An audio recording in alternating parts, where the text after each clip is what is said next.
This is Zack Eichten with Johnnie Bennie Campus News. I'm here with Dr. Jim Reed, a professor of political science here at CSB-SJU. Dr. Reed is running for Minnesota State House in District 13A, which encompasses the area that includes St. Joseph and Collegeville. Dr. Reed, thank you for joining me. Thank you for inviting me and giving me a chance to see this beautiful space that you have here. Absolutely, it is quite the incredible space that we have. Let's jump right into your candidacy. Okay. So, originally, you ran for office in 1992, correct? Yeah, I ran for office in 1992, which was before my current crop of volunteers were born. And I did it at that point because I had recently become the chair of the local Democratic Party, kind of unexpectedly. And part of my job as the chair was to find a candidate to run, and I couldn't find anybody else to run, so I thought, well, if nobody else will run, I will. And I threw myself into it, and I found that I really enjoyed doing it, and that I was good at it because I enjoyed the one-on-one, going door to door, talking to people individually. The previous Democrat who'd run in this district had gotten like 32% of the vote, and I ended up losing by 98 votes in a recount out of more than 15,000 votes. So for me, this year running, I know that every single vote matters. Every person that I talk to, I think that could be the deciding vote. So what made you decide to pick up the race again after all these years? Well, the quick answer is if Donald Trump had not been elected, I would have spent my time working on my book on Abraham Lincoln. It was Donald Trump's election that, in a negative way, gave me a motivation to do this. Donald Trump is a deeply divisive figure, and he thrives on the division. He didn't create it, it was here before him. We as a nation politically are more divided, more polarized than at any time since the 1850s, which was the decade leading up to the Civil War. That didn't end well. And so I believe that we're really in a time of deep political peril in the United States, but also in an optimistic sense of opportunity and rebirth of a kind of political idealism. And I see this among a lot of the students, that for many of them were actually pretty disengaged from the election last fall, have now become very active and very passionate on issues that matter to them, and I am too. So sometimes when things happen that you didn't expect and didn't support, they can have the effect of reminding you what you believe in and what you want to stand for. So in this campaign, going out into the community, I'm going to go door to door, person to person, as I did in 1992, and talk to people individually. And I think that this is one of the few ways that we have to actually bridge those divisions. Our social media reinforces it. Our political parties reinforce it. Almost everything, our political rhetoric, the kind of style that Donald Trump has taken on of, personally abusing people, and then other people start imitating that divides us. I think that most of the time when you show up at somebody's door, you say, hi, my name is Jim Reed. I'm running for state legislature in this district. I'm here to ask for your vote. What issues are important to you? I think most people, even if they don't vote for me, even if they don't come away persuaded, will be civil to me and I will be civil to them. And in that way, you're at least, even if the conversation doesn't end in agreement, you're reminding one another that you're fellow citizens, that you're not enemies. I think that's really healthy for our democracy, especially at this point in time. Absolutely. You mentioned that, of course, that the volunteers and the students that you work with are passionate, and you yourself are passionate. Yeah. What are some of the issues that you see being most important for Minnesotans? Well, the issues that I'm going to be focusing on, well, first question is, if you ask somebody what's important to you, whatever they bring up, you have to be willing to talk about. So, but the issues that I'm going to feature in my website, and that when somebody asks me the question you just asked, healthcare is one. I strongly believe that every Minnesotan, every person in the United States, certainly every Minnesotan should have affordable health care. And right now our health care politics nationally are in chaos. Right now there is so much political division and so much passing off into other people what the responsibility is. Whereas we in Minnesota have to take responsibility to make sure that everybody's covered. And there's ways in which we can do that, which I can go into, but that's really important to me. And it's also an issue that affects everybody. You know, if you lose your job and then lose your health care and then get cancer, the cancer doesn't care whether you're a Republican, Democrat, Independent, whatever, right? So that affects everybody. The second issue that's really important to me, and also to a lot of the students here, is climate change. I grew up in an environmental family. My parents spent their lives working for preserving the Indiana dunes at the southern tip of Lake Michigan. So this is an area of issue that's close to my heart. Climate change is real. I think it's one of the greatest challenges that we will face as a human race. And just the lying about it, the disinformation about it, I, as a candidate, going out there and saying, no, this is real, this is the truth, climate change is something we have to take responsibility for, is refreshing. But the second thing is that this state and this district actually, this is an amazing economic opportunity. Minnesota has two of the largest wind and solar installation companies in the United States. One of them is Blattner Energy, which is in Avon, less than a mile from my house. Because of some changes in rate structure that the Minnesota legislature passed in 2013, they give a big boost to solar energy. So if you drive around Stearns County now, you will see lots of solar fields that were not there 2 years ago. So it's a real challenge, but it's also a real opportunity. And you know, the students here at St. John's and St. Ben's, I think they understand that climate change is real and that they're going to be living with its consequences a lot longer than I am. And so for them, I believe this is a motivating issue. And as I said, for me, care for the environment, Minnesota's environment is one of the things that makes this state special, and I want to keep it that way. So what would be one specific policy or proposal you would have to combat climate change? Well, first of all, keep in place the sort of things that have been done in Minnesota. For instance, if you have a solar panel field, many of them are done by startup companies who then have to make sure that the solar energy that's generated gets to somebody. So the Minnesota legislature makes regulations about how that energy gets into the grid, and they can make those regulations so as to encourage it or discourage it. I believe in making regulations that encourage it. Right now, and this is actually a good policy that I like to keep in place, if you're a business or even an individual, a nonprofit, you can contract with one of these solar energy providers, one of these solar fields that you see driving around Stearns County, and buy the power that they're generating, which then comes to you through the grid that's owned by Xcel Energy. You then get a tax credit on your rates as a result of that. So that's a good policy. It gives a boost to a startup boost to alternative energy, renewable energy in the area. So I think that's good. Another thing actually is that reminding people of the costs of burning coal, of the costs of burning petroleum, and discouraging it. Discouraging fossil fuels will give a boost to renewable energy because it raises, it lowers the relative cost difference between the two. So if coal burning becomes more expensive, which it is on its own anyway, it's replacing an old coal plant is very expensive, much less expensive than putting up a new wind turbine. Absolutely.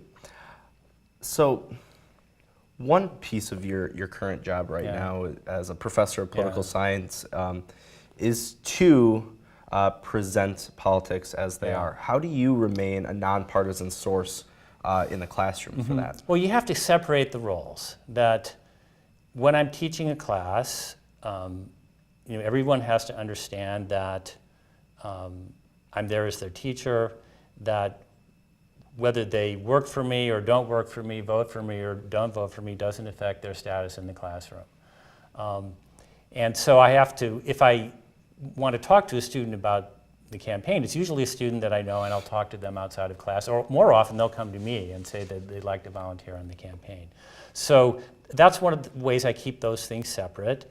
If I have a totally separate email account. If I'm emailing people, including the student volunteers, I'm emailing them from my campaign account, not from my John St. Ben's account. That being said, having done this, there's a lot of things about how the process works that somebody in a U.S. politics class, for instance, or the politics and political life class may be interested, whether or not they agree with me on the issues. So, for instance, what the practice of door knocking is like, what it is like to go to 50 houses a day, 6 to 7 days a week for 6 months, what you talk about, how you respond to different types of people.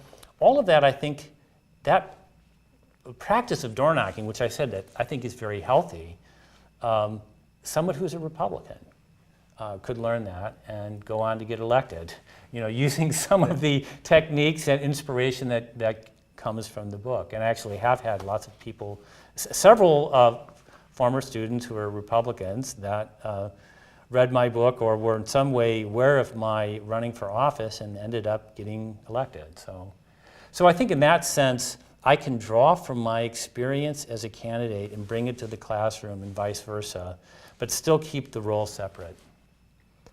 All right. The Minnesota State Legislature has gotten more and more gridlocked over the past years, including a shutdown in 2011, a scare of a shutdown last year.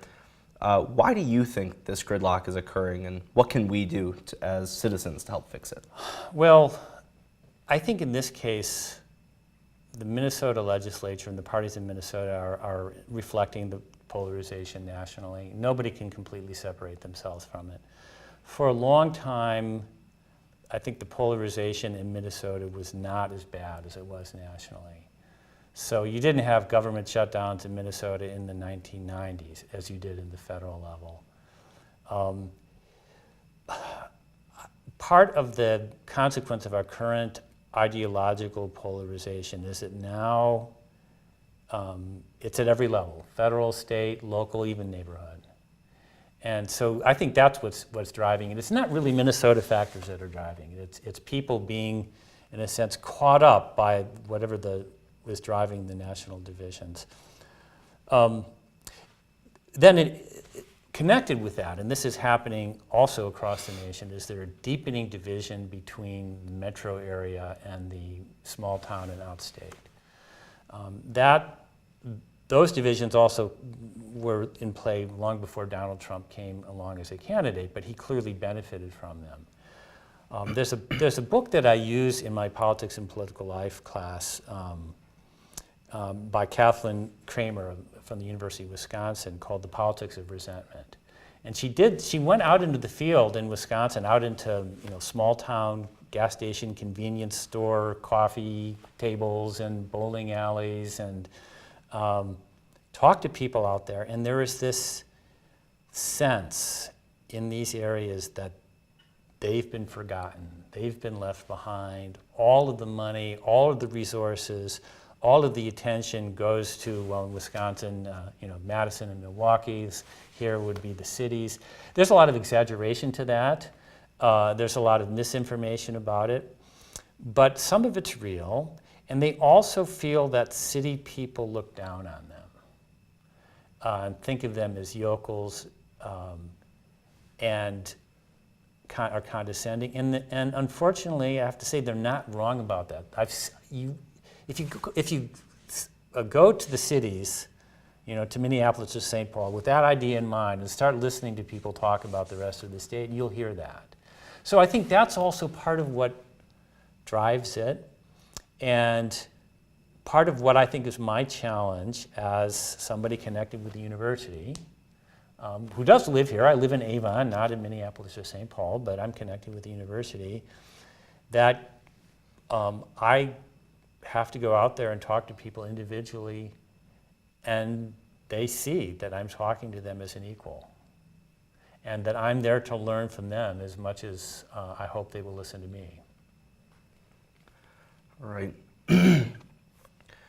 So what do you think that we can do as citizens, and then what you can do as an elected representative to sort of mitigate that rural-urban divide that is forming more rapidly? Well, I think that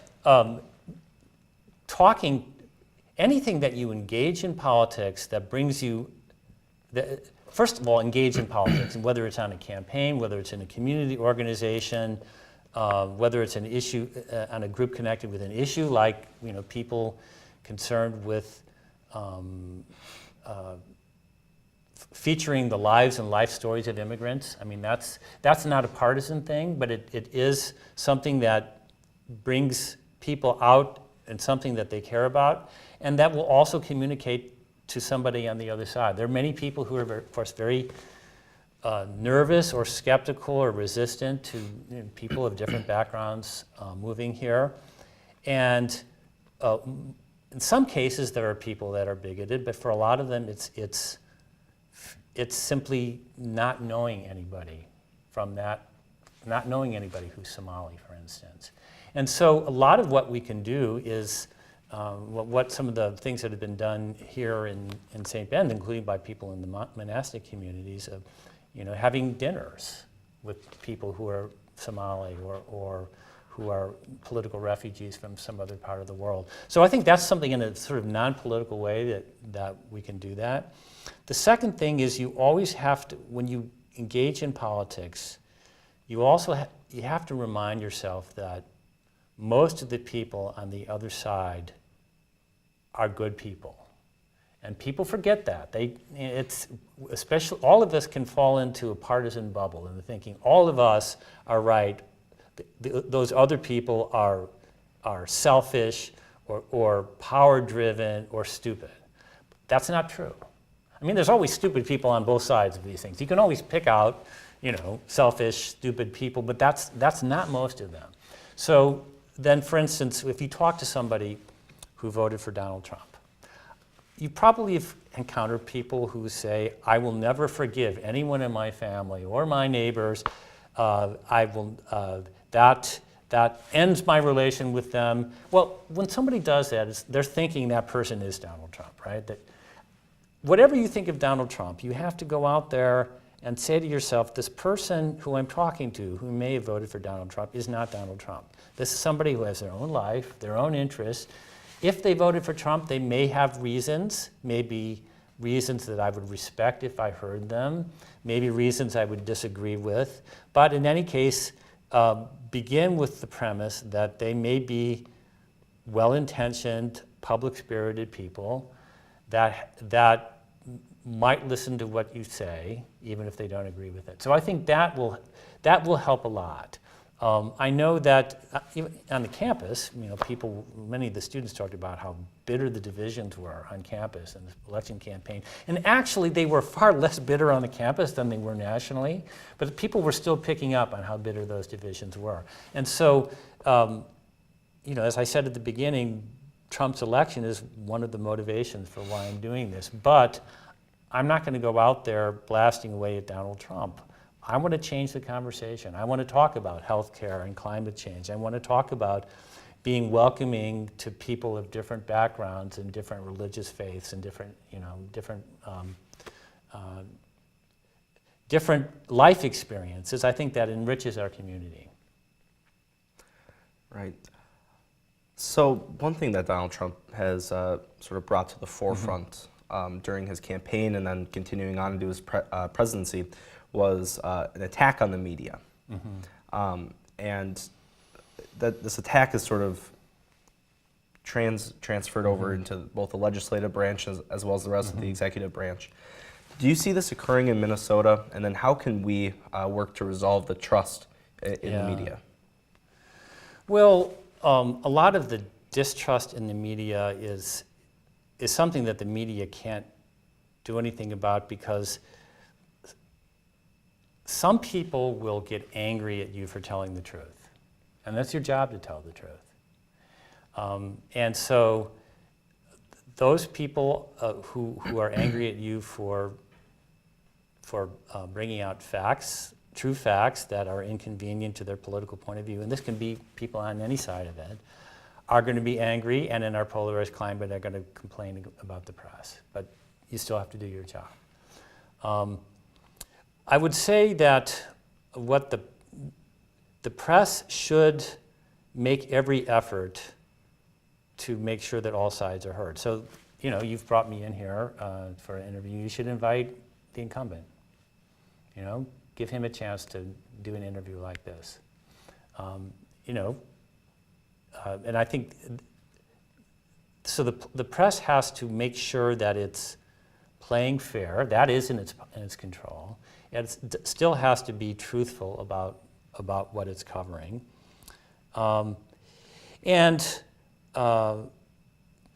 It should also be aware, I guess I would say that if you're in the legitimate media, you should be aware of all the kinds of fake news that are out there in people's minds and address those. You can't ignore the fake news industry. I think you have to know what types of fake news are out there in order to be proactive and address them and, in a sense, diffuse those, because and then you're more likely for people to listen to something that's actually truthful if you can get the block out of their mind that's been placed by whatever they've been absorbing in their internet browsing habits. I try to do it with my class. It's on my mind because I was doing that in fake news, the whole Russian fake news industry and its consequences in my US politics class right before I came over for this interview. And it does affect our political life, and it affects how people look at the media. So this is the irony that people will consume all of this genuinely fake news, which leads them to hate the actual real media and call them fake news.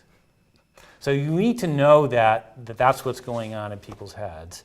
And then think about how, as legitimate media, as media who's concerned with, you know, open-minded pursuit of the truth, how do you engage with people in ways that will overcome those barriers that they've been absorbing through the internet? All right. Well, thank you for your time, Dr. Reed, and All good right. luck on the upcoming campaign. Thank you very much. For Johnnie Bennie Campus News, I'm Zack Eichten.